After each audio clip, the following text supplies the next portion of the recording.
Hi, this is Ingram Jones and welcome to another IJ's Interviews. This time I'm with Dwayne Duenas, the man behind Leave It in the Ring Boxing. Dave Duenas started his boxing channel from YouTube. I was inspired by watching Dave in many years, and now the opportunity is for me to cross over from BaylorIC TV from UK stroke Grenada, the Caribbean, into America and to interview one of the leading boxing radio shows currently online, Leave It in the Ring.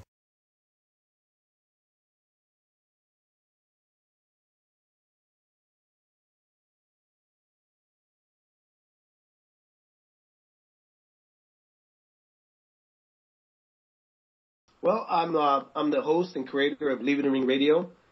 I started off on YouTube, back in 2005 and 2006. It was a really small boxing community. There was probably about 5 of us, and what I used to do is breakdowns and keys to victory, and then little by little, within that year, Jack Mosley got a hold of me and asked if I could do an interview with them, and I basically told him I'm just a boxing guy that loves the sport. I'm a plumber, been a plumber for going on 18 years, a little over 18 years now. And he was like, no problem, that he loved the videos, he loved what I talked, how I talked about boxing. So I went down, and that's pretty much how I got started in the whole boxing media. And then from YouTube, I used to tell folks that I'm going to take it to the next level. I was going to start my own website, which I did. And then I said I was going to start a boxing radio show, which I did. And then it just led on to other things. Now we got a mobile app on Google and Apple. So we're just striving to keep bringing the best content that we can to the boxing fans out there. Well, I can tell you from the start, yeah. When I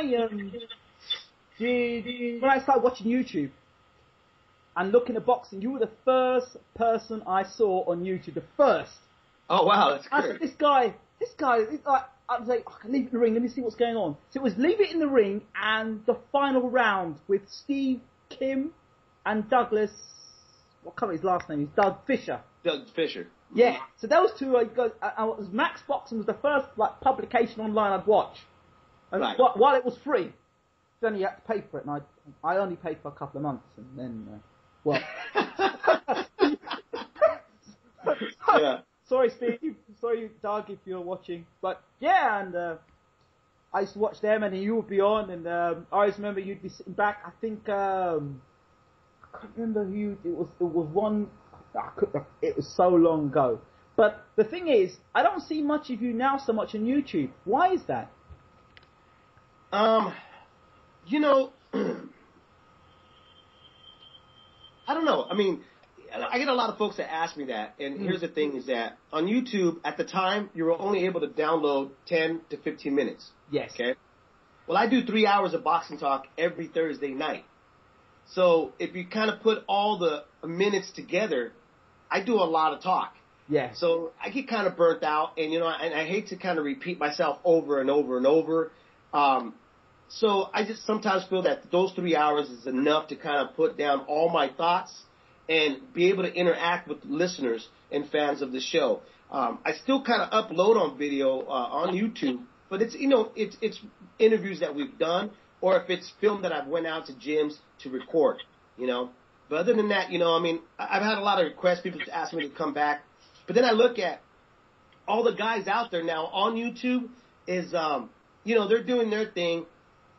I just kind of feel like that's their platform now. Let them run with it. I mean, I'm glad you mentioned the points about YouTube, because you're a man that sort of you still know your roots. You know where you've come from. You're not, right. You're pretty successful in what you're doing, and you're getting a lot of credit for what you do.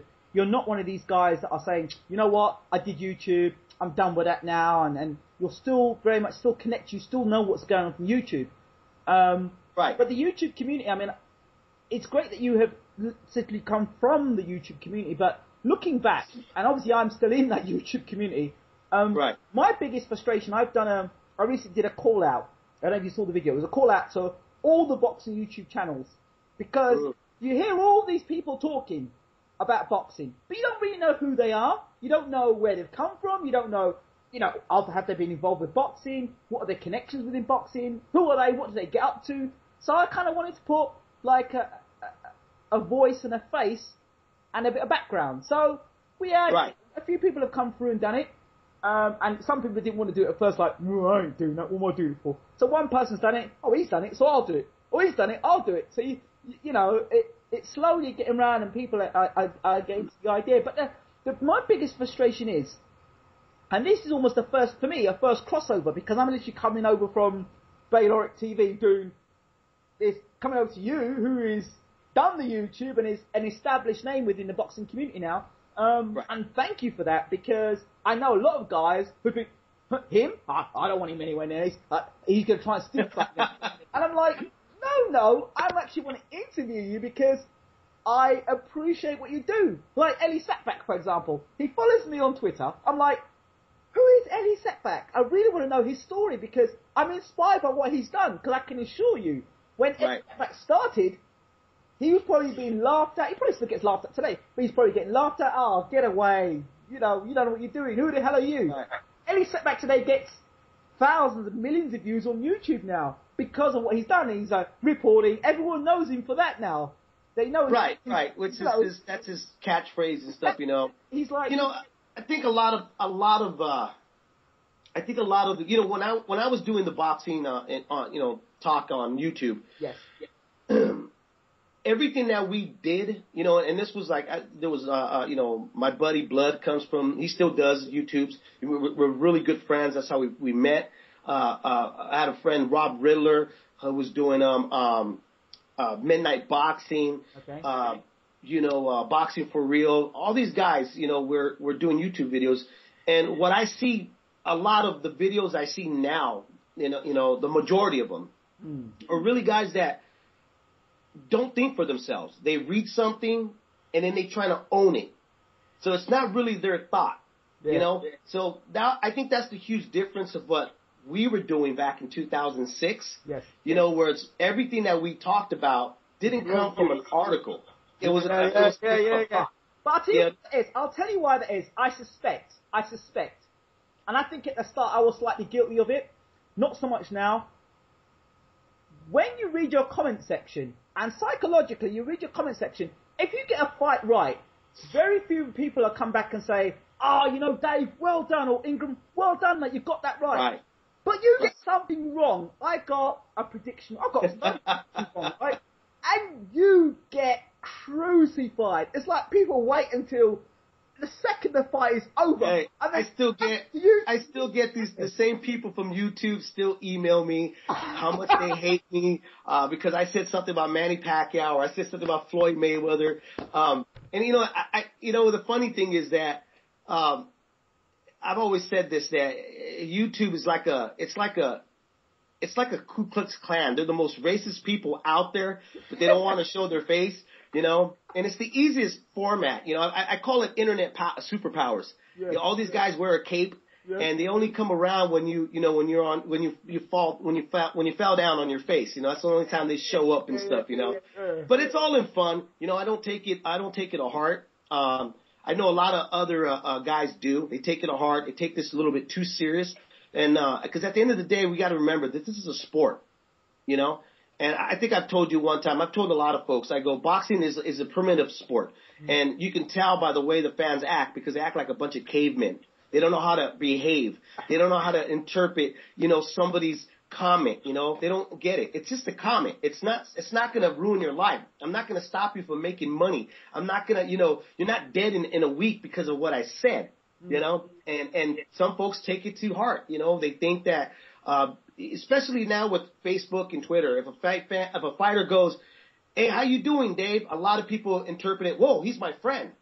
Yeah, this is my buddy," and they end up not understanding that they're still an athlete, and they have to be criticized. They still have to jump over hurdles to make accomplishments, or else if they didn't do any of that, then why would we be sitting down and watching these events? And that's what folks got to understand is that, it's their job to interact with their fans. In the beginning, you go back when it kind of started, social media, a lot of these fighters weren't getting on there. Yeah, they were being told not to interact with fans, And and there's been good out of being on social media for for fighters, Yeah. and there's been bad. You know, Yeah. we see a lot of fighters now calling each other out, just getting the blood boiling for fight fans, and guess what? It just falls apart. You know, it doesn't happen. It doesn't end up, coming off and stuff. You know, so, it's one of those things, and I still get on, like I said, with YouTube. I still appreciate the things that I had a chance to do with YouTube. But I get so busy with the radio show and with our website, and now with the mobile app, we're creating other boxing radio shows to be solely on the mobile app, that I just don't have the time to I don't want to spread myself too thin. So. Yeah. But I'm definitely going to get back on YouTube here and there. I'll be on YouTube today with you. So. So yeah, I want to touch back on a few points. I want you to touch back on the YouTube. And when you first started out, and you were doing these predictions, what motivated you to start doing that first and foremost? Okay, well, this was back in, like I said, 2006. It was a couple of months before that. I had a really good friend. I was active in boxing. My kids fought. I fought. I used to go to the gym. I used to help out kids, with their hands, their footwork. Couple of the coaches out of the gym in Modesto where I was going at, even in San Jose where I was born and raised, they used to make jokes calling me, Freddie Pacheco, because I would talk solely. You couldn't have a normal conversation with me without bringing up boxing. So a really good friend of mine, Butch Collins, who was he was my brother, he was my brother, brother from another mother. Yes. And, he passed away. He ended up getting a brain hemorrhage, and it bled, and he ended up passing away, and he died. And this was a guy that I used to talk maybe 3 to 4 hours a day, and we used to have arguments about whose fighter would, fight this, win this match, and, fantasy matches, and you name it, man. We did it all the time. And that was our relationship, solely based on the world of boxing, So when he passed away, I didn't have that anymore. I didn't have that outlet. So my sister, my youngest sister, Vanessa, she would come over and she would see that, it took a major effect on me. It was a really good friend of mine that passed on. And I didn't, I'm a plumber, and so I didn't touch the computer. I didn't know anything about computers. I didn't want, I was old school. Right. And she used to come down and say, hey, you know what? There's people on YouTube talking boxing. And I was like, I don't care. I don't want to hear that. I really didn't know what it was. So she brought down her computer, she turned it on, and I ended up staying on there literally for like 12 hours, man, watching all these videos of the guys that were doing it, watching Blood, Midnight Boxing, Rob Riddler, Pound for Pound, Jose Aguirre, who was the very first guy that was doing interviews with boxers and putting them on YouTube, And then what happened was some of the stuff they would say, I would disagree with it completely. And my sister said, well, if you think you're that good, why don't you get yourself on it? Yeah. Yeah, and do it, So she kind of called me out on my bluff. And I said, I would if I had a camera. But she went down and bought a camera. And then she put it in front of me, and then that's how I started. And, really honestly, I was planning just to do one video just to shut her up. But then a lot of people started responding back to me, and Blood was the very first guy to reach out to me. And he was like, hey, bro, because I had told him the same thing. I'm like, I'm just doing this one video. And Blood was the inspiration for me by telling me, nah, man, you got to keep doing this. Yeah. And then, like I said, maybe I can't remember, maybe 5 or 6 down the line in videos is when Shane Mosley's father reached out to me, and I started putting up individual interviews. I went out, I was interviewing like Margarito, Soto Carras, Andre Berto, you name it, I was putting them on, and it was, like I said, it was that guy, Jose Aguirre, who I got to give props to, because I think he was one of the pioneers of doing that, going out to fights and doing interviews, and I kind of followed his footsteps in doing that as well. And then later on, after I kind of left the YouTube scene, that's when Ellie Setback kind of fell into that place, which was great for him, you know. So I kind of believe everybody that was starting there kind of found their niche and their path and their way of where they were going to go and doing things, you know. I mean, I think it's a great start for anybody that wants to do boxing radio or boxing videos, interviews like what you're doing is, you know, starting off at a platform like this on YouTube, because you get thick skin with the people that respond to you, you know, because not everybody's going to praise you. You're going to have a lot of, you know, hateful comments, but at the same time, you take those hateful comments and I think you develop a character and you develop a way of giving your delivery to people so they get more of an understanding of where you're coming from. So you know, we've been blessed. When you were getting a hate for sometimes no apparent reason and maybe racist slurs, how did you respond to that at first?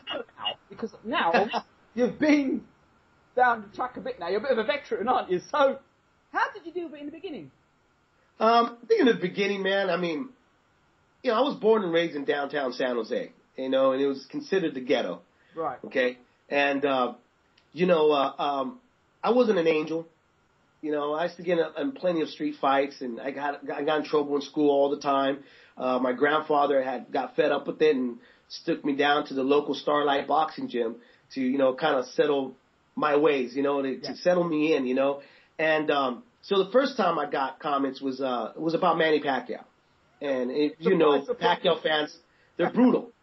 And some of their comments were just out of the left field, you know, talking about skinning my children, you know, burning my house down. So my reaction was to be brutal back, you know. And at the end of the day, you know, after that first time of allowing them to get underneath my skin, I realized that I will probably never run into these guys. You know, because, you know, most of these guys, they're as tough as the way they type their things. That's as hard as they're ever going to be is when they start typing onto that computer. Other than that, they're not going to get anywhere else. You know what I'm saying? So, you know, I've even said this one time on the radio show. I said, has Twitter or Facebook or YouTube, is this like the yearbook for the weakling? You remember back when somebody didn't like you, they would put underneath your picture, I hate this guy, or this guy's a jerk. They didn't have the guts to tell you in your face. You know what I mean? And that's the way I kind of interpret the way people are sometimes on the computer, is that these are their superpowers. This is the only way they're going to be able to release any type of stress and hate. And you know, I think by human nature, we're you know, our reaction when we disagree with somebody face to face is like, well, I don't agree with that. But in the back of our head, we're like, screw you. What are you talking about, you moron? And that's the only way they can do it and stuff, you know. So I'm not upset. I just don't, what I don't do nowadays is I just don't feed into it. I don't put no more wood in the fire. And I just continue to do what I do because, you know, at the end of the day, like I said again, is that it's boxing. It's nothing personal. Nothing personal. So when these comments are put on your page, you say you don't respond. Has there been any situations where you've got to the point where you want to find out who the person is who said it, and has it ever riled you to that point where you thought, you know, I want to know who this guy is, I want to know who this idiot is who's on my page, and have you ever got to that point where you really want to, you know? No, man, not really. You know, because I know there's some guys on YouTube that'll say, yeah, man, send me your email, send me your details, send me your telephone number, address, we'll meet up in the gym, we'll sort it out. I've actually seen that. Like, right. Well, you know, like I said, back in the beginning, of course, that's, you know, I would want a piece of this person that was just calling me out consistently. But then, you know, you mature with this. It's just like with anything else. You end up maturing because it was new to me. Right. So I didn't know how to react to it, you know. I didn't know how to react to somebody making a video about me and you know, taking a shot at me, or other radio shows that were, you know, taking shots at me. I didn't know how to react to any of that. So I just had to grow with it, you know, and had to understand too and realize is that the way I conduct myself, I have a lot of young men and young ladies that watch our show, listen to us, And I got children of my own. You know, I have a son that's 20 years old in college, a daughter that's 17, another son that's 14, and my youngest is 11. And in order to show them the right way for my sons to be men, you know, how would it look for me to act like a child rather than like an adult, and understanding that these are people's emotions. I can't change everybody's mind about how they feel about me. So the only thing I can do is wake up every morning, thank God that I'm alive, have a cup of coffee, and then go on with my day. What a great attitude, a great spirit. So I want to move on a little bit more to your competition, because I'm listening to you, and while I'm interviewing you, I'm still learning. I'm thinking, well, all right, Dave did it this way, and he's got this way, and he's done this. So you try and learn from people who have been successful. They're the best models, blueprints. Success follows success. Right. So I trust you're a successful individual in this stream. So I'm going to keep asking the questions. So rival competition in terms of rival radio stations, have you ever considered doing collaborations, like going on their show, or you going on their coming to your show? Has that ever happened, or has that been a no-no?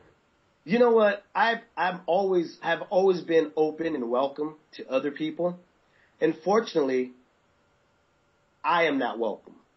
You know, I've had a lot of radio shows that take shots at me. You know, I've helped out a lot of people. You know, I've helped out a lot of writers. I've helped out other boxing radio shows get up and going. And, you know, in conversations with people in the media, I've always said that if we're all after the same thing, which is an interview, okay? Why do people act like that this is exclusive or no, this is mine? I don't understand that. I've never really got that, because at the end of the day, if you listen to one fighter doing an interview with let's say Ali Setback, and then you listen later on with that interviewer, you know, that fighter doing another interview with Gabriel Montoya or Steve Kim or Doug Fisher or Ring TV, a lot of times they kind of answer the same questions way. Yeah, they answer those questions the same exact way. So you're not really getting anything, you know. So this shouldn't really be a competition, because at the end of the day, too, a listener's still going to go and listen to what you had to ask and what they had to say. Yeah. It's just curiosity, you know. But unfortunately, that's just not the way everybody thinks, man. You know. See, my frustration and why I decided to do this was because I was fed up of the same questions being asked to the fighter each time. Example, how are you feeling? I'm in the best shape of my life.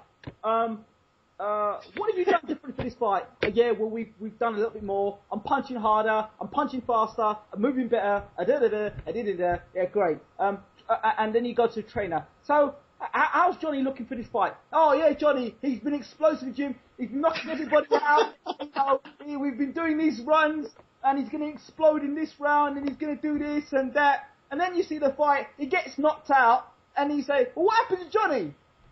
You know, some things didn't go quite well in the gym. Right.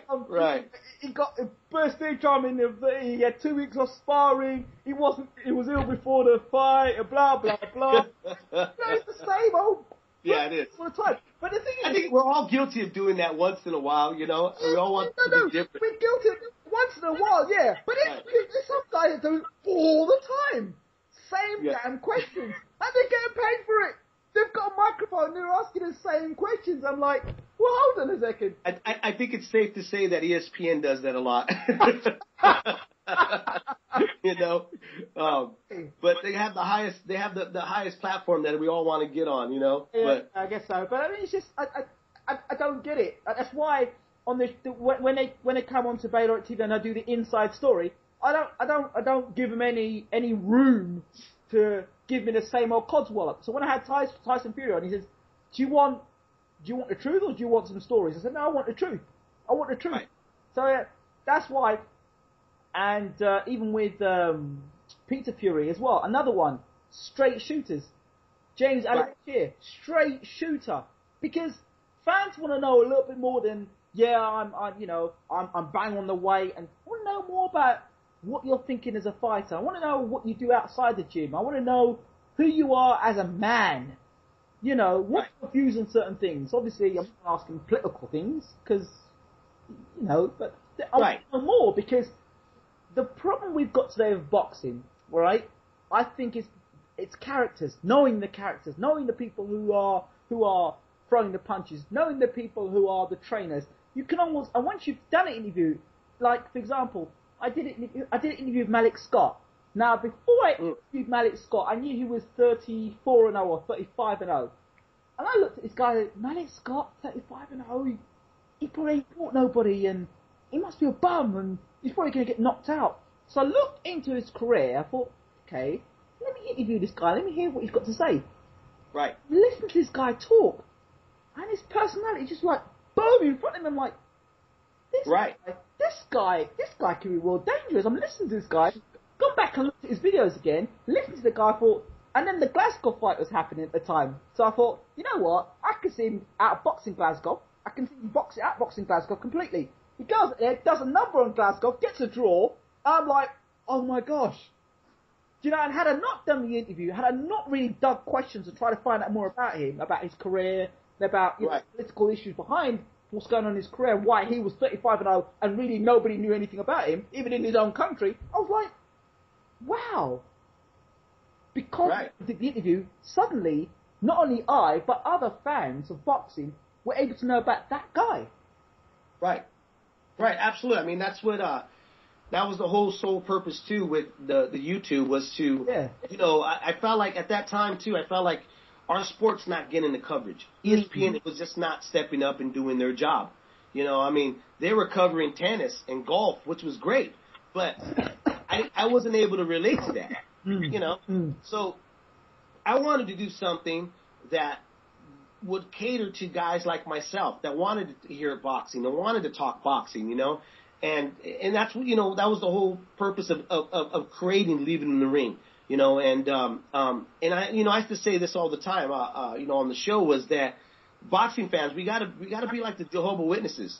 You know, you got to go knock on people's doors. You got to convert them over to become a boxing fan. And, you know, and you got to start your own thing as well. You know, I've encouraged a lot of people to start their own media outlet, to go out there and voice your opinion, you know. And it's great. I mean, when I started the boxing radio show on the internet, I think there was only maybe like 2 or 3. Now there's dozens of boxing radio shows out there, you know, and I love that. You know, I know some people think that, well, this is your competition. I don't look at that as my competition. What I look at it is that it keeps me sharp. It keeps me creating, you know. I mean, you know, when I started it off, it was 3 hours of boxing talk, and then, you know, I'm not sure if anybody was doing it yet, but I was doing like the Prospect Watch. I was having this the ladies night out, which I was having nothing but female fighters on. I was asking writers, and that's how I met, you know, Mr. Gabriel Montoya, to come on the show. We would interview them, find out a little bit about the writer. Where do they come from? How do they get involved with the sport? You know, what made them want to sit down and start writing about the sport? And then I took it to the level which was, you know what? To solidify us as a real boxing radio show, we need a credible writer to be on the show with us. And we were lucky enough at that time, you know, that Gabriel, we had such a good, you know, chemistry, and we respected each other, that I asked him, hey, would you like to join Leaving the Ring? And he jumped on it. And we've continued to do other things. You know, we started going out to gyms and live streaming them. So, and interviewing the fighters while they're working out in the gym, sitting down with the trainers while they're in the gym, you know, giving the fans a chance to see what happens during their workout. We did a documentary called Their Hurt Business, where we follow a trainer and a manager and a fighter and a prospect, and you get to see their world. You get to see behind the scenes, you know. And then after that, I started a boxing magazine that I had to stop for a while because of financial reasons, you know, but it was a digital magazine, and that made me want to do something different for fight fans. Now we're doing the mobile app, where the mobile app, you download it, you can listen to the radio show on your phone, you can still tweet, be on Facebook, and at the same time you can in order to, if you wanted to call in, you can call it just at a touch, right there in your hand, you know. And then we're going to be bringing new boxing radio shows that you can only get on the mobile. And same thing with video that you can only get on the mobile. You can't get it on YouTube. You're not going to be able to get it on our website, you know, or anywhere else. What is that? Daily Motion. You won't be able to get it on there. You can only get it on the mobile. So all these other guys doing things, I thank them because it only makes myself leave in the ring to take it to the next level. Absolutely. You know, and you know, and at the same time too, you know, I want all boxing radio shows and YouTubers and stuff that are doing this to know that, you know, I don't look at anybody as a competition. I think that it's finally a blessing to see fight fans get off their lazy asses and do something for the sport. It's great. It's great. I mean, I hope our interview today is going to encourage others to cross over, because this is, for me, a first-time crossover from one station to another. Because I'm getting to learn a lot more about what you do and how you've gone about things, and you know, I've learnt so much just in the short space of time talking to you. So we're about boxing, we're on boxing, so we may as well talk about some fights and some fighters, shall we? Yeah, let's go for it. Right. Well, I have to start with Tyson Fury because he's coming over to America shortly. Yep, coming down to Madison Square Garden. He's in Canada at the moment, and his cousin's training, Huey Fury, he's training over there as well. So he's going to be fighting at Madison Square Garden against Steve USS Cunningham. So, and on top of that, a lot of people are talking on YouTube, don't ask me why, and they're comparing Jerry Cooney and Michael Spinks to Cunningham versus Tyson Fury. I had to laugh. I Bashir told me, well, no, I can't see the comparison. Fury's a better fighter than Cooney was in terms of movement and everything, and he thinks that Cunningham doesn't punch as hard as Spinks. So, what are your thoughts about that, first and foremost? I think this is a good fight. I know that some people are I mean, look, Steve Cunningham, has he fought anybody as big as Tyson Fury? No. You know, how do you prepare for a guy that's that tall? Well, I hope that Steve Cunningham is picking up very tall sparring partners like Deontay Wilder would be a good guy to get in the ring with him. You know, Michael Hunter, pick up these young guys that can move their hands fast and they're tall. You know, they're gonna almost try to mimic Tyson Fury. The one thing I like about Tyson Fury, and I think I've only heard a few people note this, okay, and I've said this, is that for such a big guy, he actually knows how to fight in the inside. Mm-hmm. He likes to throw uppercuts. He's got a good movement. He likes to trap himself, though, and that sometimes can lead into him getting caught or clipped. But he does that for a reason. So he makes the shorter guy dig down, get low, and try to come in and work that body. And that's what feeds into that uppercut. You know, Steve Cunningham may not do that, though, because he's not a pressure fighter. He's more of a boxer, and he likes to look pretty in there. You know, but he can look a little dirty when he needs to do it. Yeah. You know, but I'm not sure if he's going to be able to look aggressive enough against a tall fighter. You know, because like I said, it's one thing to say I can fight this guy, but it's another thing to say when you get in the ring. Comes to mind Christopher Ariella when he got in with Vitaly Klitschko. I mean, I was there, you know, press row, and I got to tell you, when Chris was coming down the aisle, you could barely see Chris because everybody was standing in front of the cameras. But when Vitaly came down that aisle, you saw not just his head, you saw his shoulder and half of his chest. Okay? So that's the huge difference is when you get in there, now it's going to make you think a little more, which is, and a lot of fighters, heavyweights now, even now, right, if you watch them, a lot of them are trying to jab upwards.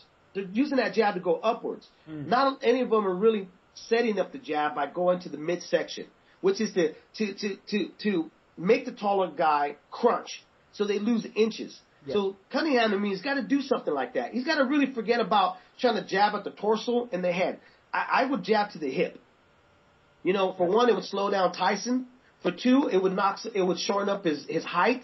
Yep. And for three, it would make him now kind of crunch over. So now the head's leaning forward so that he can so Steve Cunningham can do what he needs to do. I agree, but I'm going to bring you to one fight, and I'll tell you, you'll probably remember it. Lennox Lewis, Razor Ruddock. You talk about the crunch, yeah, and throwing that midsection jab. Yes. I asked myself the question, why the hell did Ruddock throw that left jab? It wasn't going to hurt Lewis. It was a flicking left jab. Left his temple open, boom, boom, left jab, right hand over the top. Ruddock was on the floor. Temple punch. If he does do exactly what you're saying there, he is also open to getting hit on the temple. Well, he's open for anything because you got to remember he's the shorter guy. So in order to get what you need, you got to sacrifice a little bit. The only one. But let's make this clear though. Okay. Tyson Fury is no Lennox Lewis. No, he's not. He's no Lennox Lewis. I agree. But when Lennox Lewis was a chess match player. And he would checkmate you as soon as he saw you do one or two things. A lot of people don't give Lennox Lewis the credit. But when we talk in terms of intelligent fighters like Floyd Mayweather, Ali, and the rest of these other guys, Pernell Whitaker, Lennox is up there with them. Oh, yeah. Very smart guy. Rarely ever made the mistake twice. I agree. But Tyson Fury is only 24 years old. 24? He's a baby. Yeah, he's a baby of the game and stuff, so that means he's going to make baby mistakes. I agree. So your views on the fight, how do you think the fight goes in terms of result? I think that Tyson Fury takes this, man, to tell you the truth. I think the height is going to make a big, huge difference for him, against Steve Cunningham. Like I said, he's never fought anybody that height. And this is a big heavyweight. This is not Thomas Adamek. Thomas Adamek is he's one-dimensional. He comes forward. He's flat-footed. He leaves himself open. He always looks for the big punch. So he kind of overcommits sometimes with his punches. So Steve Cunningham was able to do what he needed to do. If anything, Steve Cunningham's going to have to be on his toes. He's going to have to, he's going to have to risk a little to gain a lot. And when that kind of happens, when you have a longer guy that can actually add inches to his body the way the Klitschko's do, he's okay with making mistakes by pulling back, and he's going to make you make that mistake, and he can still probably reach him and hit him by pulling back for Tyson Fury. So I think that Tyson Fury, is he going to stop Cunningham? I don't know if he'll be able to stop him, but I think he's going to be able to outpoint him. I'm going for the stoppage victory. I am. Simply because I think Tyson's good. I think Tyson's going to chase this fight. I think he'll actually check to make it exciting. I don't think he's going to go on the back foot and use a jab. I think he's going to prove show he's a big man. He's going to take the fight to Cunningham. Cunningham's going to have to run. Tyson knows this. He'll chase him. I think. I think that's going to be Steve Cunningham's game plan. To tell you the truth, is to really use that ring, get on his toes, bring that American style, which is look pretty, look flashy, and Tyson's going to have to bring it to him. But at some point, Cunningham's going to have to do something. And when he makes that point, the high explanation point is going to be made by Tyson Fury. You think so? So you think unanimous points decision for you? I think so. I think that Tyson Fury is going to try to make it as exciting as he could. But as we all know, it's not a salsa dance if you don't have both guys knowing how to do it. Yeah. Agreed. I'm going with Fury within 6 by knockout. It's a big prediction. I'm putting it out there because I think it's not an unrealistic prediction, though. I actually like that kind of prediction. I think I'm putting it out there because I'm looking for the bigger man to prove he's a big man, and Cunningham should have no business in that ring. And if you can't blow away someone like Cunningham, no disrespect to Tyson Fury, if you can't blow away someone like Cunningham and knock a guy like that out, that is so significantly smaller than you. I remember when Lennox Lewis fought a few guys who come up from cruiserweight. I mean, Holyfield's an exception to the rule, but he blew away Glenn McCrory, come up from cruiserweight to heavyweight, and Lewis just went all over him from round one, pinned him on the ropes, and just let punches go. Right. If Fury were to get out there and ping Cunningham against ropes, get that left hand out and ping him with the right hands, he's gonna. That all has to come down with footwork, though. So hopefully Tyson Fury, they're working on their footwork of cutting that ring and shortening it up so that Steve Cunningham can't use that American style, which is dance a little and try to spin out of punches. Yeah, so I think it'll be an interesting fight. Another big fight coming up. Floyd Mayweather, Guerrero. Two things I want to talk about this fight that I'm not hearing people talk about. People are saying, oh yeah, Floyd will win the fight. Floyd will win the fight. Floyd will win the fight. Floyd's been in prison, right? He's come out of prison. He's come out of prison. Now, I don't know, because you're the American here, I don't know. But wasn't there something going on about 50 Cent and Miss Jackson? Wasn't there something about that? There was some story about that as well. Then, what's been going on behind the scenes with Floyd Mayweather? I don't know. I don't know what he's now a trainer now as well. Where he was with. Well, he's a promoter, and I think he gives out advices. Yeah. But here's the thing with Floyd. With his fans is every fight's easy, and my response is that Miguel Cole's fight wasn't easy. It was supposed to be easy, but it wasn't easy. No, it wasn't. Yeah. But now with Robert the Ghost Guerrero, now do a lot of people give Robert credit? No. Is he a one of those grindy type of fighters? Can he look flashy? He doesn't look flashy, but he is grindy. Mm-hmm. And if you go back and look at Floyd when he was fighting Victor Ortiz, and I use this as a reference, okay? Yeah. Did Floyd beat Victor Ortiz? Yeah, because Victor had a mental breakdown, in that fourth, round. He just didn't know how to cope with. I don't think he knew how to cope with the atmosphere and. In any fight, if you watch Victor's fights, anytime he gets in the rough, he folds up. He doesn't know what to do. He finds a way to quit one way or the other. Right. But at the same time, we saw Victor get to Floyd in some moments. He was getting at Floyd, but Floyd was being rough back to him. So that's why you saw him melt down. With Robert the Ghost Guerrero, here's a guy that won a championship with a broken shoulder. Here's a guy that went overseas when his wife was getting a bone marrow transplant. Here's a guy that's, been cut nasty and had to fight through it. Here's a guy that really had to fight to get in the position he's at. So in terms, does he bring that ultra glamour resume? No. Absolutely not. But he does bring something to the table that Floyd hasn't faced in a long time. Yes. And that's dedication. It is. And my concern for Floyd is, people argue with me, but I say Floyd's style has changed significantly to what it used to be. Floyd used to do a lot of moving around the ring. Now he's standing inside the pocket a lot more. He's standing right in front of the opponents, right? So then that's more opportunity for them to hit him, but there's more of a chance for him to hit them as well. So he's given them more opportunity. So if you look at the Cotto fight, Cotto was able to land more punches than normal because Floyd was in the pocket more. Hence why the fight looked more difficult. And Cotto used the left jab, which I say the left jab is the key. If you have not got a good left jab, you're not beating Floyd Mayweather. Right. You have to have a left jab, and a good left jab.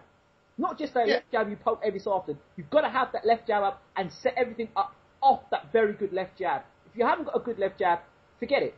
If you're coming straight lines, swinging wildly, you're not going to beat Floyd. Floyd's made for those sort of unscientific fighters, just fight with your face, got a big punch, I'm coming for you. Floyd's going to beat you every time.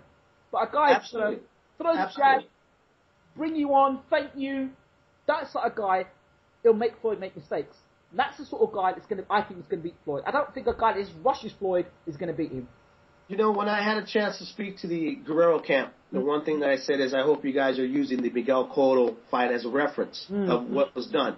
Because if there's one thing about Floyd, is if you're in a straight line, that style of putting the shoulder and cuffing works all the time. Yes. But if you watch some of the subtleness that Cotto did, and if this was a Cotto maybe 3 years ago, I think he would have been able to beat Floyd. Because if one thing that he was giving Floyd, and I've said that if you go back to my YouTube videos, I've said the way to beat Floyd is by giving him angles. Okay? When he's here, you should be back here. Yeah. You shouldn't come forward. You should come around those punches. Sides. Yep. And Miguel, was doing that. Another thing too is that, what Floyd likes to do is when you get up close and you throw that right hand, he likes to dip all the way down. He literally bends his whole waist down. Okay? So he doesn't really see anything after that. In boxing, if you ever start off in boxing when the basics are, you're never leave your eyes off your Yeah, opponent. opponent. Always look at them all the time. Yes. All the time. You don't bend down. You don't look at their feet. And Floyd has a habit of doing that sometimes, you know. And when Shane Mosley was going to fight him, I had said that you feint him with that one. You feint him with the right, so he bends down, and then you catch him back with an uppercut when he's coming up. You know, that's something Robert's going to have to do. Robert's got to make sure that he's up close against him, chest to chest, and doesn't allow Floyd to do a lot of work. And there's another point, too, if you watch the Floyd Pacquiao fight, Cotto fight, the Cotto fight, is that Floyd was doing something he had not done throughout his whole career. And that's what raised the flag for me, was like, ooh, Floyd's getting old. He was pity-patting. He would pity-pat with Cotto just to keep Cotto, off of him. Yeah. And then he would throw hard punches in between them. That tells me that this man was burning out, and he was trying to conserve energy. And when you conserve your energy, it was because of those body shots. Those body shots took a toll, you know. And if you go back and you watch the old days, like Jake LaMotta and these really rough, rugged guys, you know. And if you try to put that shoulder in front of them, they would whip around your back. They'd whip around your neck, you know, because it was they were basically telling you, stop getting in that angle. If you don't want to get hit in your back or in the back of your neck, stop doing that angle. And that's what Robert's got to do. He's got to make sure that whatever stance he's at, he's got to make it uncomfortable for him so that it makes Floyd do things he doesn't want to do, that he doesn't need to do. You know, make it a fast pace, make it an ugly fight. Some guys that say, yeah, he's going to be right there. He's going to probably be, grabbing Floyd and hugging him. Yeah, he is. And he should. He should do something like that, because that's the only way, you're going to able to catch Floyd. You can't. I even said this with Tavares Cloud fighting Bernard Hopkins. The biggest mistake that a lot of these guys try to do with master boxers is box with them. You can't box with them, fellas. You can't. You can't box with them. You got to understand and realize your place. And your place is you have to create something to happen. You got to create something that looks spectacular. Get them out of their rhythm. Get them out of doing what they normally do.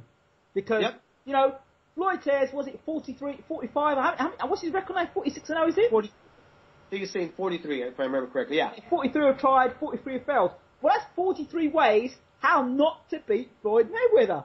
Exactly. Right? So, I've always said that Floyd is the greatest musician in boxing. He makes it seem like it's so difficult to break through his style when a lot of fighters, like that's the perfect way of looking at it. 43 of these guys have stepped in, and they've all fought the same exact way to fight him. Oscar De La Hoya showed the first 4 or 5 rounds with a left jab what can happen. Right? Left jab. But Oscar, throughout his world championship... Chop Corley did. Huh? Chop Corley had shown that, if you move on angles, you can catch Floyd. Yes. But here's the thing. Now, Floyd's a much older guy. Yes. And, because I don't want to seem like Floyd is beatable yet. Because I know his fight fans are they're going nuts right now in this whole conversation, okay? I'm a fan of Floyd. I'm a fan of him. But, and also be part of, try and look at it without being so, well, I'm a fan of Floyd, but I mustn't be I mustn't be a point where I can't see the other guy's strengths. Right. Well, that's because you're a fan of the sport. I've had too many nights where my jaw's gone like this. and my heart's gone boom. So I thought, you know what? I'm going to try and look a bit more honestly and say, do I think Guerrero stands a chance? Yeah, hell yeah. I think he stands a very good chance. Right. Because I don't know what Floyd is like now after being in prison and whatever happened in prison. I don't know. Not just that. I mean, Floyd from 154 is jumping back down again on 147. Yeah. So, I don't care what anybody says. We've seen it throughout history. When a guy keeps fluctuating up and down, you do something to your muscles. Yes. And your muscles, your body can't take, especially at his age right now. But I'm going to go back with Guerrero, okay? Yes. And there's the one thing that we have to make note, that Floyd is still a master of, if you make if you get lucky the first time, my friend, you're not going to get lucky the second one. Yeah. So you got to have an A, B, C, D, and E and F plan against Floyd Mayweather. And the Guerrero camp got to go in there understanding that you're facing a master boxer.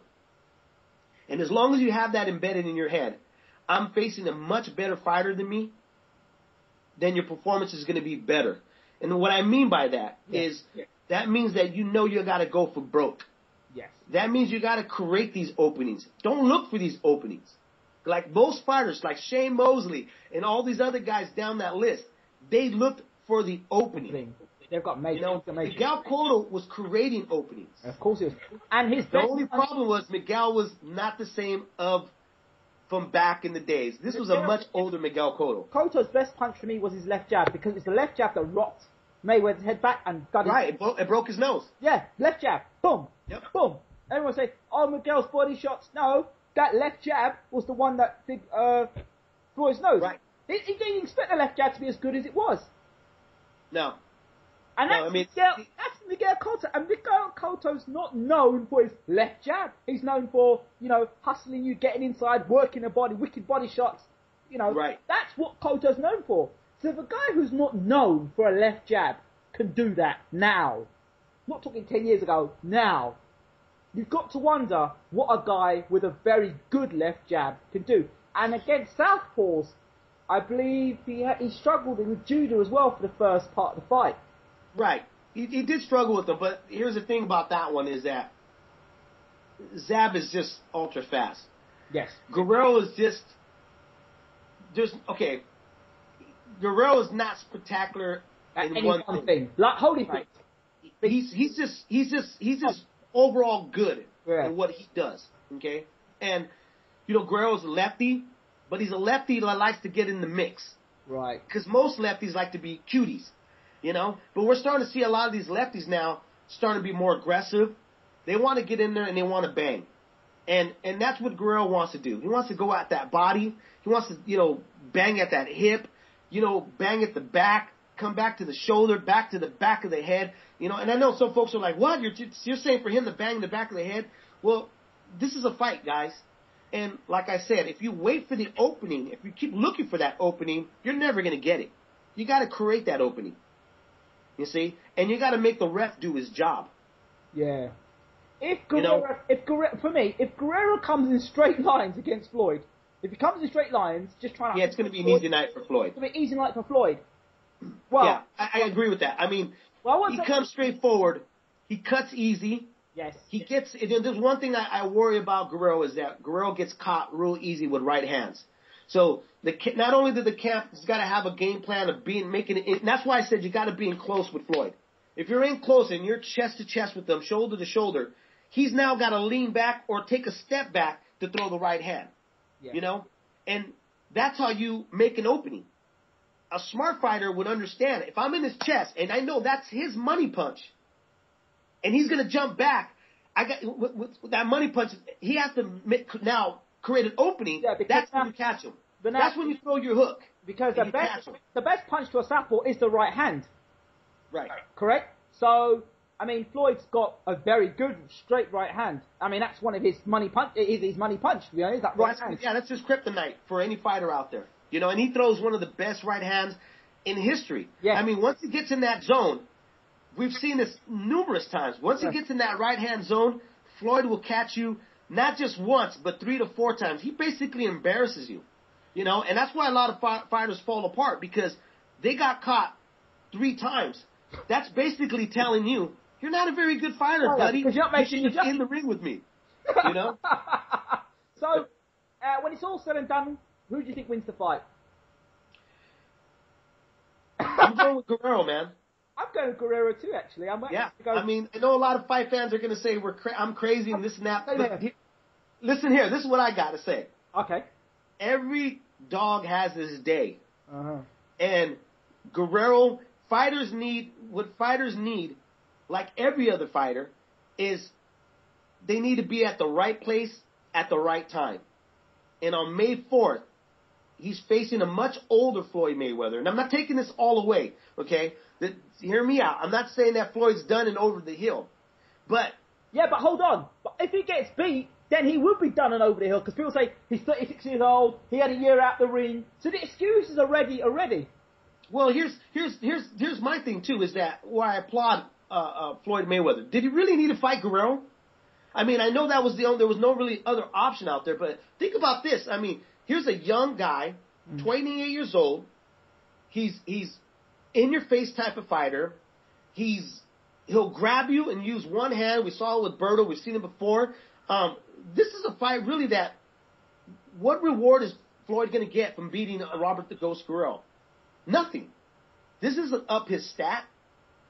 This actually is showing you his age now. And his age is telling you that he's taking a little bit harder fights. He started with Victor Ortiz, which everybody was surprised he took on Victor Ortiz.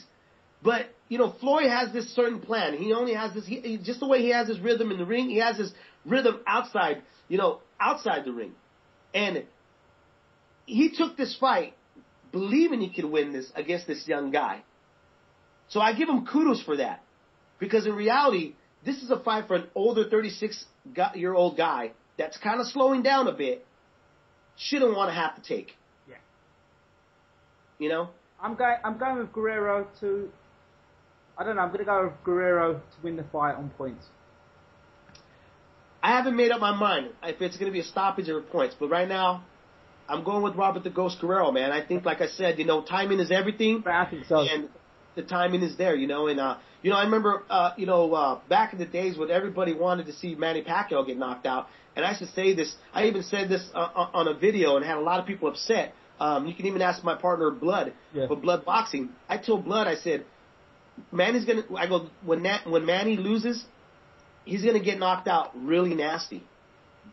I'll guarantee you that, because there's only so many times you can cherry pick. Karma's something. Yeah. It's sad to see what happened to him. And I also, too, just to give note, I picked Marquez to knock him out. I've actually said to myself, I could see Manny going down in this fight, and then people laughed at me. They ain't laughing no more. No. Every fighter, as much as we want to see them, keep winning and see them be almost this supernatural human being, there has to come a day they're no longer that. Roy Jones Jr. is a prime example, man. I mean, I was a huge Roy Jones fan. Yeah. And I almost chipped my tooth when Tarver, had a beer in my hand, and I went like this to drink it, and as soon as I seen him get laid out, I went crack, hit myself right in the face, what the fuck happened here, I couldn't believe it. Yeah. Nothing happened, it's not good. Yeah, so, Imagine Guerrero did that to Floyd. Wow. Well, hey. You know what else? What about the Showtime deal? Showtime deal, that's six fights? What if he got beat in his first fight? And you know what? Hey, that's happened before. When a guy signs on to something they're supposed to move on. Yeah. I mean, look at the Canelo curse. Everybody's calling it the Canelo Alvarez's curse, this could be one of those things too. There's nothing. That's what I love about the sport of boxing. Absolutely. There's nothing for sure. Exactly. I know the Floyd Mayweather fans and the Pacquiao fans. They really want to believe in that. Everybody. I always say this: we all have to have dreams, and we all have to have hope. Listen, I love Floyd. I love what he's done for the sport. I think that he's had a bad cop. I never ever thought that Manny Pacquiao would beat him. I just don't. I think Manny Pacquiao walks into shots all night long. Oh yeah, he does. I even said that too. I mean. Even when Manny Pacquiao fought Joshua Colati, he was getting caught with those right hands. I was like, man, if Joshua Colati can catch him with right hands, imagine what Floyd can do. And here's another note with that one too, is that Freddie Roach, who I adore. I've interviewed him so many times. Yeah. But the one thing that I've always noticed about Freddie Roach's fighters, each and one of them, is that they just don't know how to protect themselves from the right. They've got no defense. They're all attacking fighters. And I tell you, there's another thing as well. I've noted it in all the three fights leading up to the fourth fight with Marquez. Pacquiao did not change his style. He did the same thing over and over and over again, and he could not get out of the way of the right hand. And what ended up knocking him out in the end? A right hand. Right? Yep. So for me, as a trainer, you should be saying, all right, this is what Marquez does. Look, that right hand. Even Max Kellerman said, what are you going to do to stop that right hand when he did the face-off? And Freddie said, yeah, we've been working a few new things here and there. Then you saw he got knocked out by a right hand. And you think to yourself, well, you've had this guy for so long, yet he still don't know how to get away with a right hand. Now, is that because of you or because of him? Or you're both to blame? Well, I think that's an easy answer to answer. Question to answer, I'm sorry. Yeah. Is it Manny Pacquiao or is it Freddie Roach? I have to say it's Freddie Roach because Manny's not the only one out of his whole stable that didn't know how to get away from a right hand. Look at Julio Cesar Chavez Jr. did not know how to get away from a right hand, you know. And here's another thing, too. When Freddie Roach came on in the show, leading up to the Marquez and Pacquiao fight, I asked him about the game plan. And if you listen to the whole interview, he basically laid it out that they're going to go back into almost kind of being reckless, which is just go for it, you know, try to knock out Marquez. And I said, don't you think that you can just kind of stick to what you guys have been doing? I mean, you guys have been basically making it so competitive. And he said, no, we're going to stay competitive. But when I heard him say that they were just going to be more aggressive, that's when I knew. That's when I sat down and go, you know what? You're going to get knocked He's out. getting knocked out in this Because fight. and you know what? A guy who's a counter puncher. And the other thing was, Marquez didn't have all the nonsense going on in the background. He was just, I'm going to get this revenge. I'm going to beat this guy. And he just totally focused on that. Just that. Which makes, again, Guerrero dangerous. I go back to Guerrero because he just has to focus on beating Floyd. He just has to focus on beating Floyd. Right. Floyd's got so many other distractions, plus this promoter thing, the whole situation with 50 Cent as well. We don't know how. I don't think that's going to make an effect. I mean, Floyd lives by chaos. You know what I mean? I mean, what fighter out there right now do you know that doesn't live by chaos? Floyd is king of chaos. You know, I think he feeds off of it. But it catches up with you eventually.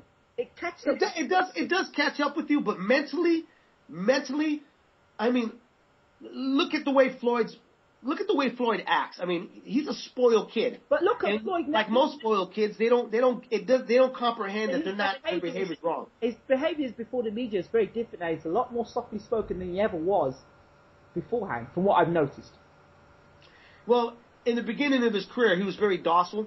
Yes. He wasn't very vocal. No. You know, I think what Floyd realized is that, especially being an African American, yes, that he wasn't receiving the praise that he should have. He was looking at everybody. He was like, man, look at all these other brothers. You know, these Mexicans and Puerto Ricans. They're getting all this love, and I'm an American. I'm a black guy, and I'm not getting this type of love. So what he did is he did something that was smart in terms of he brought out the hip hop ego. Yeah.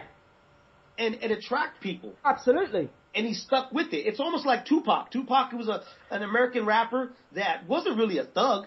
Yeah. But he created this whole thug image that it ended up swallowing him. And right now, you see that with Floyd Mayweather. Yeah. You know? I mean, I had one of my writers was writing an article. I gave him the idea. I said, I don't know if you've noticed this, but have you noticed that Floyd really tries to mimic how Tupac was? You know? He acts like him. 50 Cent was Suge Knight at the time, you know, and the rest of his entourage was the Dog Pound, you know. I mean, I'm sorry, the Immortal Outlaws, you know. And Floyd, he's already created this image that he's got to now follow through with it. Now that's why he's going to jail. He's got 10 counts of women abuse. He's got, you know, he's in trouble with the law. He's doing this. He's doing that because he's created a world for himself that now he believes he's really part of. So there's only one way out of it. But, you know, you think about it, Oscar De La Hoya was no way as talented as Floyd Mayweather. Talented? I don't know. I think Oscar was very, very talented in terms of what he was capable of doing. I mean, can we say that Floyd is super talented as a brawler? And I know some folks are going to think like, well, being a brawler, you know, doesn't take a whole lot of talent. Yeah. But it takes a lot of heart. Yes. It takes a certain person that knows how to shut off that fear factor. Yeah. Okay? Even though as a fighter, I've always said that you got to be a little crazy to be a fighter. Yeah. For somebody to enjoy to get punched in the face, you know? Absolutely. You know, and there's a little something in your brain that you got to know how to shut off. Yeah. But with guys that go for the gusto, for the guys that go just to go for it, they know how to completely shut it off. Yeah. You know? And so we have to appreciate those guys. With Oscar De La Hoya, he wasn't like that, but he could become he can become graceful in that ring. Remember when he fought Tito Trinidad? You know, he was outboxing him. He looked fantastic. Same thing when he fought Fernando Vargas. He looked great. Or when he got his jab. When he got his jab going, the guy looked phenomenal. But Oscar De La Hoya, two things. I'm not being disrespectful of Oscar, but he was known for two things. Although the combinations were great, the left jab and the left hook. That was it. His money punch was his left hook. Right. That was it. Really, left hook. And De La Hoya, in the later rounds, always tired. In the later rounds. And that was absolutely. And that's what beat him in all of his top fights. He could not follow. But let me ask you this. Huh? Let me ask you this. Okay. Out of those two things, or let's say three things out of a fighter, can you tell me one fighter right now that brings 6 great things at once? Well, we have to go look at Floyd Mayweather. Great defense. Great one. Great footwork. Great right hand. Yeah, great hand too. Great right hand and great footwork. Great footwork. That's 3. We got 3 there. Durability. Okay. There's 4. Ability to take punches. Absorb punishment, because he took punishment against Cotto, against the ropes. So you got to take them punches. I mean, how have you seen him over the body shot? See, wait, hold on. Let's take those out, because we're talking about, I say skill level. All right, okay. You know what I mean? All right, ability. Like with Oscar, great hook, great left hook, great jab. Okay. That's it. Okay. Right? All right. Yeah. Floyd. Ability to adapt. He's game plan. definitely. So we can give that to Floyd as well. Yep. Intimidation. But is that a boxing skill level? To intimidate your opponent. Some guys can do it and some guys can't do it. I think that is a skill. You don't think that's a skill? A mental skill? Still a skill. It's a mental skill, yeah. It's still a skill. Because some guys can't do it. Floyd It does it outside the ring, and it affects the fighter inside the ring. What I asked you was, what are more than 3 things that a fighter though? I'm talking about in the ring. Let's not talk about outside the ring, their ability of doing this. I'm talking about in punches. What great, you know what I mean? Because there's not a whole lot. They normally fighters have 2 or 3 really good punches. Yeah, that's true. That they're able to do and perform. Unless they were Sugar Ray Robinson, you know, who threw the perfect left hook, threw the perfect, left jab, threw the perfect right hand and stuff, you know. But a lot of fighters bring those mental abilities that you were talking about, intimidation, durability, you know. But if you go like, let's say, like a Rocky Marciano, you know, he had that intimidation. Oh, Mike Tyson. Let's go. Mike Tyson. A better example. Intimidation. Yes. He had that. Yes. He scared fighters before they even got in that ring. Yes. You know? But then in terms of looking at what were the 3 punches or 2 punches that he was best known for, and he did it repeatedly. Yeah. Right hand, left hook, and the uppercut inside. Uppercut. Yep. Those are 3. Didn't do anything else great after that. Yeah. In terms of throwing punches.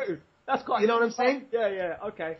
So, you know, that's why I say, I mean, you know, boxing is just a very difficult sport, I think, to overall master. Yes.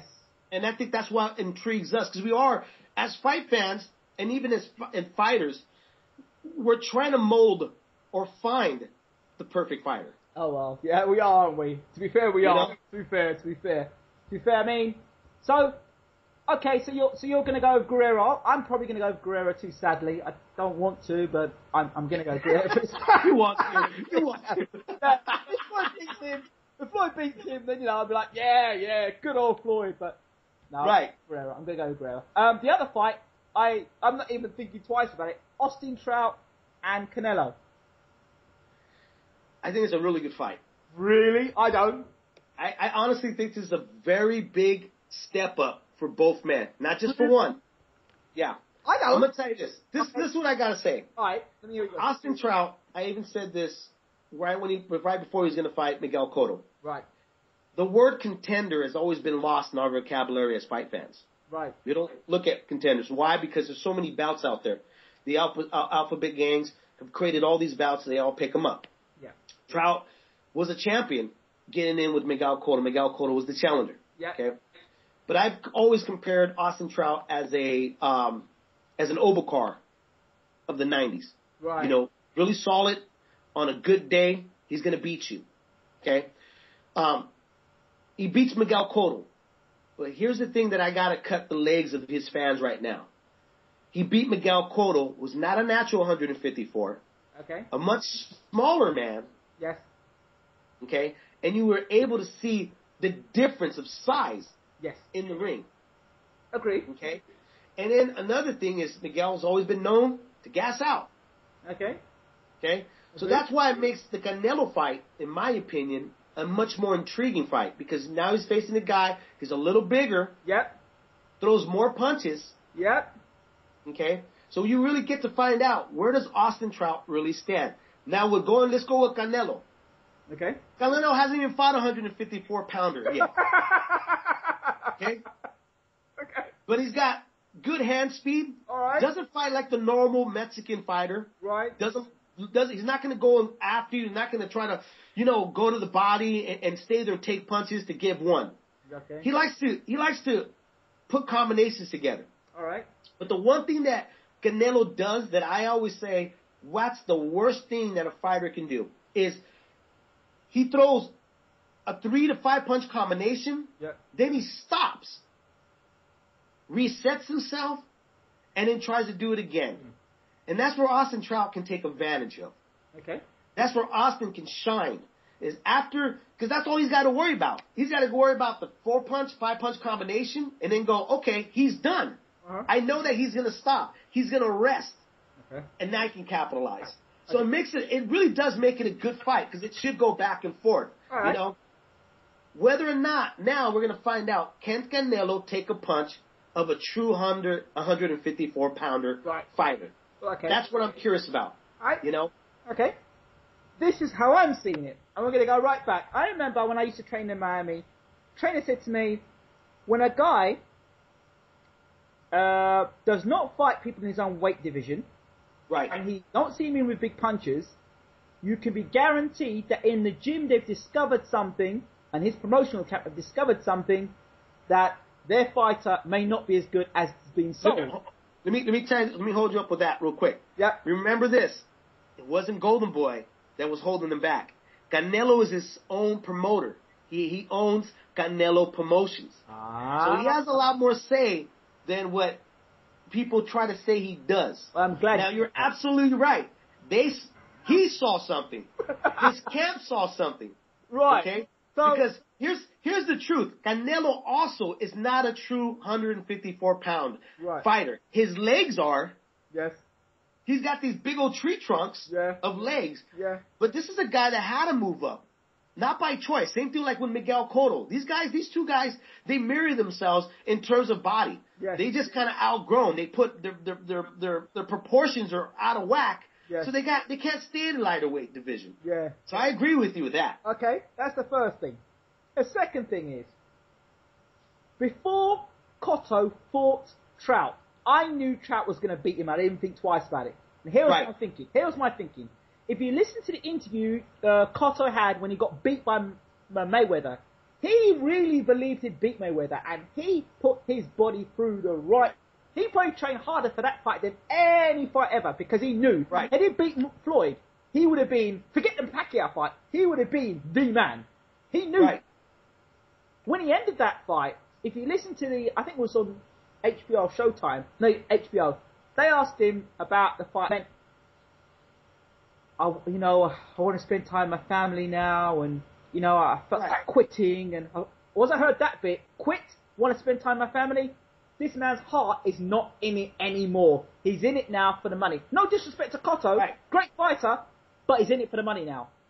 Bearing in mind what happened to him with Margachito, with the hand wraps and all that stuff, and the beating he took then. Yes, he avenged it, but he was never the fighter after. He never was the fighter, right? No, he wasn't. So that was the first thing. So I thought, first of all, you now are mentally, you're not there. So your hunger's not for the fight. You've not got that same passion. Secondly, coming into this fight, you're a smaller guy coming into the fight. Right. Thirdly, you fought Floyd Mayweather fight beforehand, and Floyd, most of the time will give you a boxing lesson. So now you're going to fight Trout, who's a mover, and he's bigger than you. right? And he's got boxing skill. If he's able to hold a shot, you're in trouble. Canelo, we talk about, or Saul Alvarez, right? First of all, we don't know if he can take a shot at that division. Right. Second, right? Saul Alvarez or Canelo is not a better fighter than Cotto. Experience-wise, closing him down, not a better fighter. Thirdly, Canelo starts his fights slowly. 5, 6 rounds, and then he tries to get on top of you. Right? Right.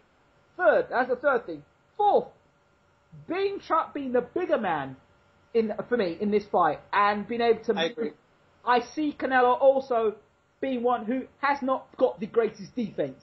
If you've not got the greatest defense and you're going to charge a guy, which I think he will do, because he's not going to outbox Trout. Let's get this straight. He's not outboxing Trout. He's got to outbully Trout, and he's got his physical strength has got to be the key. If you can't outbully Trout, if you can't outbox Trout, and if he hasn't got the power to knock Trout out, right? If you can't do that, right, you're in big trouble. And I see this one. Well, see, here's the thing that only concerns me with Trout.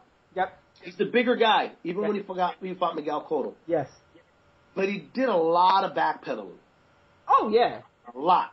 And that there, Cotto was a lot smaller. Canelo's not that small. Okay. In terms of the height.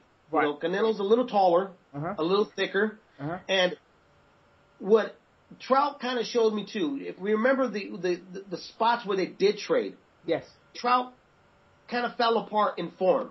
Yeah. You know, he didn't stay in boxing form. He opened up. There were wide shots that he was throwing. You know, he was a bit wild.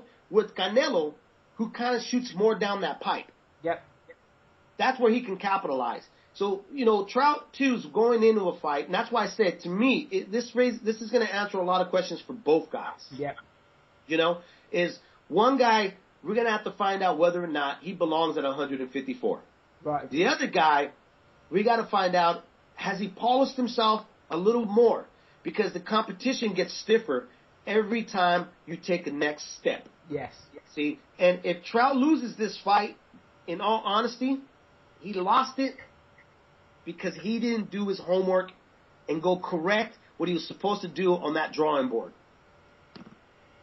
So, I haven't made my decision on who I'm picking yet, man. I'm still looking at it. I'm still kind of, you know, the head tells me this should be Trout all the way.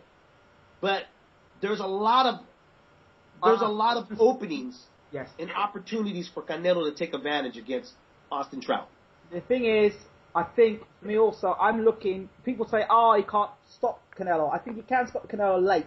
When Canelo's chasing the fight, late on when he's behind on points, because of his slow start, I believe that Trout pulls away.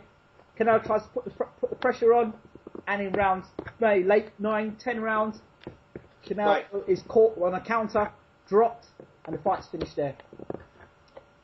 Yeah, there's a strong possibility. You know, I mean, Canelo got hurt with Jose Cotto, the smaller brother of Miguel Cotto. I mean, he's the older brother, but he's a smaller guy. Yeah. But and I think that had a lot to contribute was that Canelo at the time was fighting at 147. Right. Trying to make that weight. So when you struggle with your weight, obviously you go in, you're not 100%. Right. Even though I don't think any fighter's ever 100%. They go in at between 96 to 98. Yeah. Okay.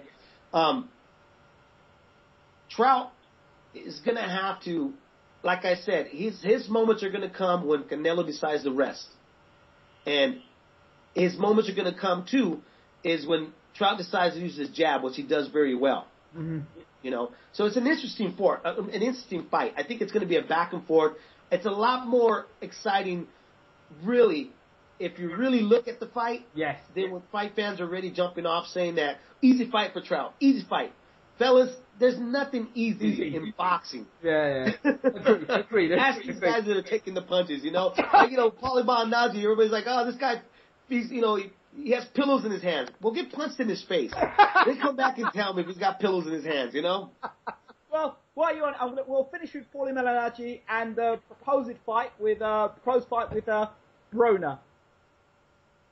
If the fight's made, I see Broner winning the fight, only because I think Paulie struggles with guys who are physically stronger than him.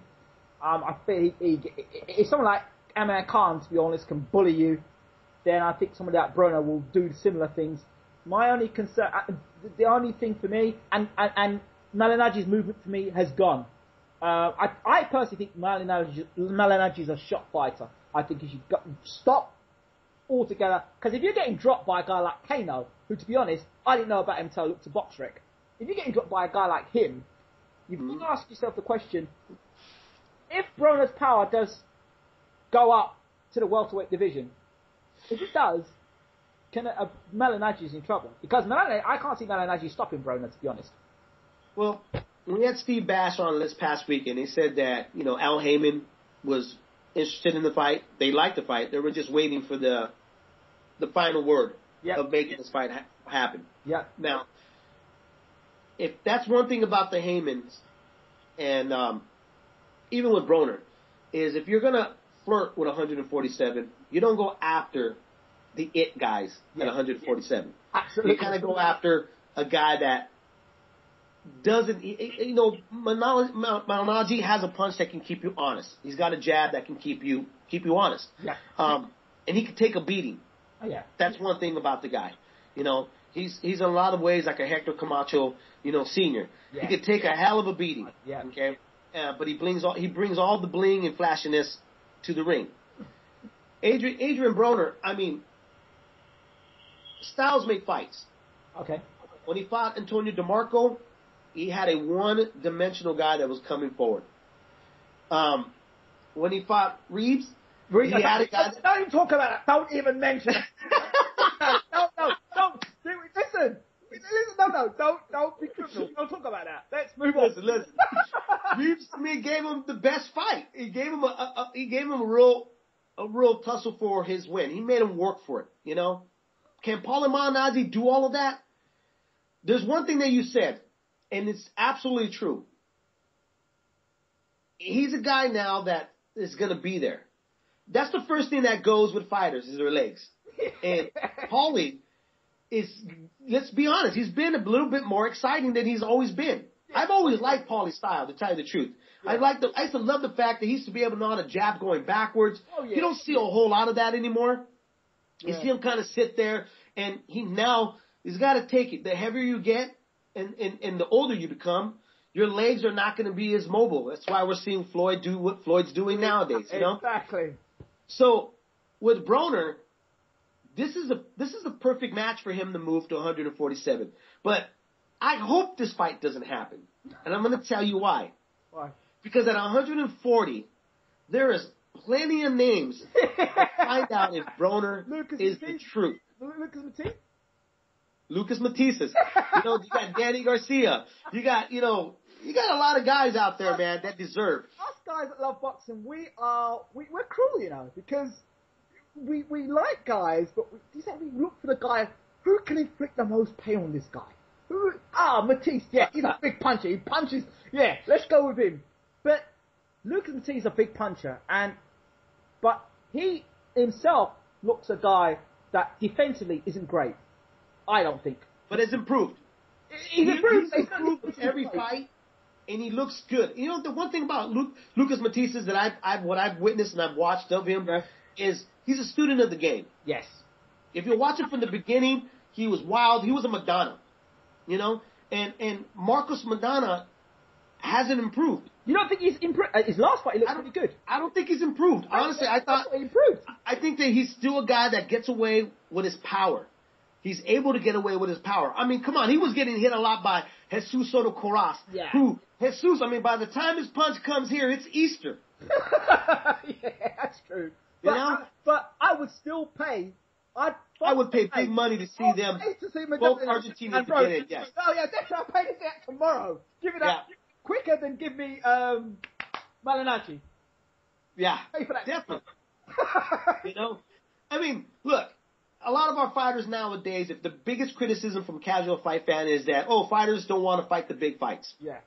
You're absolutely right to a minimum. Yeah. Because I always tell them, how many pay-per-view fights do you buy a year? He goes, the ones that come out. Exactly. 2 fights out of the year, buddy. You're not a fight fan, okay? So don't sit there and tell me that these fighters don't challenge themselves, because a lot of them do. You know, a lot of them challenge, and we find they fall short, you know, of their challenge. You know, I think people forget too that this is a business, and like any business, they want to build their momentum of money. Of course, you know. Of course.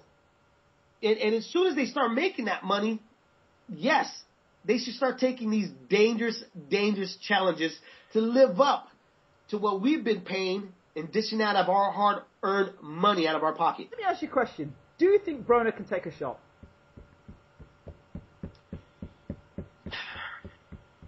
Man, you know what? I don't know yet.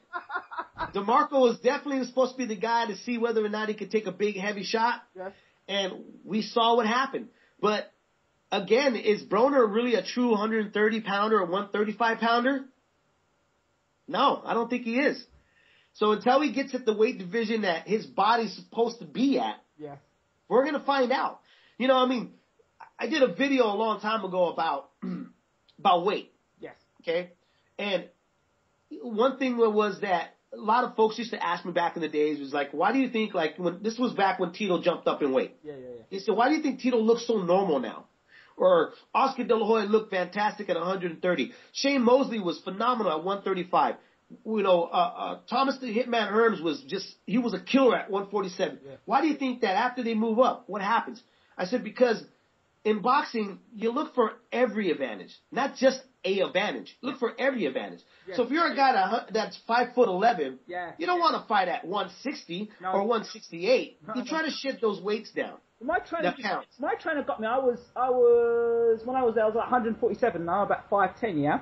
Now my trainer in the States, he wanted me to go and fight down at lightweight. I'm like, I can't make a fight lightweight. Yeah, you can. He said, on the beach, where Miami Beach is, yes, you can. You're going to run it off. We're going to work hours. Say that 4 a.m. in the morning or 5 a.m. the sun will be coming up from Miami Beach. And we should be on the pads, hitting the pads and in the sand.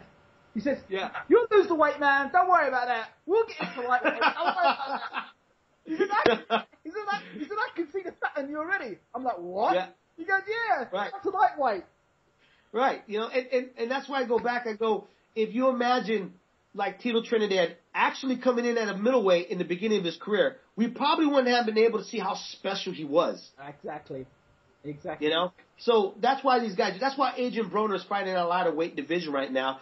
Or like with Bam Bam Rios. Yes. Fighting at 130 and 135. This guy's shedding his pounds. He walks around at 160. You know?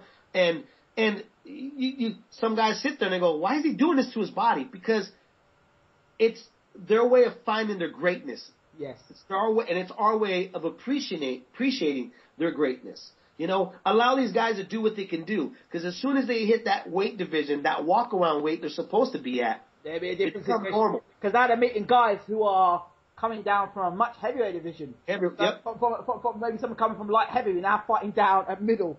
Or not light heavy right down at welter. And you're like, what? So then you tussle there. Yep, exactly. You know, I mean, that's why I say it's just not one advantage. They look for every advantage. Absolutely. You know, mentally, physically, skillfulness, everything. But Broner should not. I don't see that's not good. The fact that he wants to fight Malignaggi, I know, can see Malignaggi's a vulnerable champion. No disrespect to Malignaggi, but he's a vulnerable champion now. I mean, I'd stick Keith Thurman with him in there tomorrow. To be honest, I would. I wouldn't think twice about it. Yeah, you know, like I said, you know, go back again with advantages. Yeah. You know, your team's going to look for those advantages, and that's the perfect advantage to go after. There's one thing, though, with Broner, is he's short. Yes. You know, and being as short as he is at 147, it may work for him, and it may not. You know, because he could end up being like another Miguel Cotto or Saul Canelo, where their height and their size is just not enough to compete with these heavier guys. But when he does those rolls, like when he's rolling like this, and he's of a taller guy now, the angles, the guy jabbing down at him, so he's more likely to hit the chin now, right, or not? Yeah, I would think so. I mean, it didn't work for Diego Corrales against Floyd Mayweather, but you know, as much as Broner wants to be like Floyd, acts like Floyd, there's only one Floyd. Yeah. You know, and Broner eventually is going to have to find his own way. Just like everybody else. You know, our sons, they act like us. They talk like us. But they're But not when us. when they finally hit that peak of becoming a man, things change. They start thinking for themselves, and that's what's going to happen to Broner later down in his career. Is eventually you always see. I had Larry Merchant, and I said, you know, you always see 2 or 3 stages of a fighter's career and lifespan. Okay, you see a young guy, he's humble, he's trying to make it, then he finally hits that peak. You know, and you see the arrogance of that fighter. And then the third one is they go back to being that humble, well, you know, blah, blah, blah, et cetera, et cetera, et cetera. Yeah. Same thing with Broner. We're going to see 2 stages of this kid. With Floyd, we saw the 2 stages. One was humble. Now we see the arrogant person that he is right now. But guess what? Don't worry, fight fans. He'll come back to that humbleness. Dave, thank you so much for talking to BaylorIC TV. Thank you, man. So much. We should do it more often. We should. I had a great time and stuff, you know. Just really quick, fight fans, be sure to download the Leaving the Ring app on your Google store or your Apple store. We come on every Thursday night. And there's a lot of great features that we're putting on there. You can follow us on Twitter, Facebook, and you can see our Instagram. A lot of good features. Shout out your Twitter as well, please. Twitter is all capital letters, LIITR. Okay, Facebook? Boxing. I'm sorry. Capital LIITR Boxing. Okay, and Facebook? Facebook is Leaving in the Ring. Right, excellent. And your show? When's your show on is it still available online? It's every Thursday night at 5 p.m. Pacific time, 8 p.m. Eastern time. What time's that UK time? Because UK fans are probably listening to this as well. So. God, I think it's like 1 in the morning. If I remember correctly. Yeah, it's pretty up there and stuff. But you can catch the archive. We have a lot of UK fight fans, man. And that's one thing too. I got to make a shout out is that the UK fans are just beautiful fans, man. We talk about being some loyal fans of the sport and to their fighters. Man, they're one of a kind, you know. And I appreciate all the UK fans that come through and listen and support Leaving in the Ring and stuff. And you know, a lot of them, I've got great feedback from the mobile because a lot of them say, you know, it's really hard for me sometimes to listen to it on the computer live because I'm at home and people are trying to sleep. They now have it on mobile. They can put their earphones on and they're on there and they're able to listen to the show live. So, you know, download it, have a great time with it. It's our gift to the listeners. Thank you so much. I know you've looked at some of the BaylorIC, the inside stories. What have you thought about them? Man, I've loved everything that you've been doing. I think continue what you're doing. I think you're a big part of the boxing community. And, you know, a big shout out, man, for all the news that you've been getting on. The exposure is just great, man. You know, every time I see that, you know, it just puts a big smile on my face. And I'm like, good for you, man. Thank you. The hard work, it really pays off and everything that you've been doing. And, you know, I always used to hear, Dave, you're one of the hardest working men in boxing. You know what? I think that you took that torch, my man. Wow. Thank you so much, Dave. I really appreciate that. Once again, this has been Dave Duenas from Leave It in the Ring Boxing. I'm Ingram Jones, as you know. This has been the Inside Story. I'm out. Take care, Dave. Take it easy. Easy.